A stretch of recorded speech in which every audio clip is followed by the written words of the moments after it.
మా హస్బెండ్ చెన్నైలో ఉంటాడు. అక్కడ మొత్తం సప్ప ఫుడ్ ఉంటుంది. మన ఫుడ్కి ఆ ఫుడ్కి చాలా తేడా ఉంటుంది.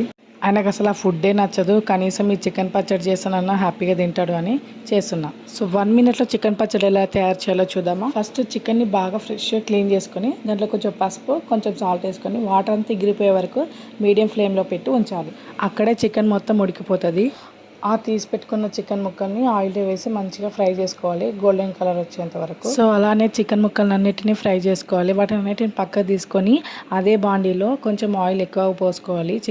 మన చట్నీకి సరిపోయేంత ఆయిల్ పోసుకొని అందులో దానికి తగినంత అల్లం వెల్లుల్లి పేస్ట్ వేసుకొని బాగా ఫ్రై చేసుకోవాలి. గోల్డెన్ కలర్ రావాలి, అది కూడా అప్పుడే మంచిగా టేస్టీగా ఉంటుంది. ప్లస్ ఎక్కువ రోజులు కూడా నిల్వ ఉంటుంది. మనం ముందుగా ఫ్రై చేసుకున్న చికెన్ పీసెస్ కూడా అన్ని ఇందులో వేసి కొద్దిసేపు అలాగ 5 to 6 minutes ఉంచాలి. మన అల్లం వెల్లుల్లి పేస్ట్ మన చికెన్ ముక్కలకు బాగా పట్టి టేస్ట్ అనేది చాలా యాడ్ అయిపోతుంది. ఆ తర్వాత కారం, ఉప్పు వేసుకొని ఉంచాలి కొద్దిసేపు. ఇలా బుడగలుగా వచ్చినప్పుడు స్టవ్ ఆఫ్ చేయాలి.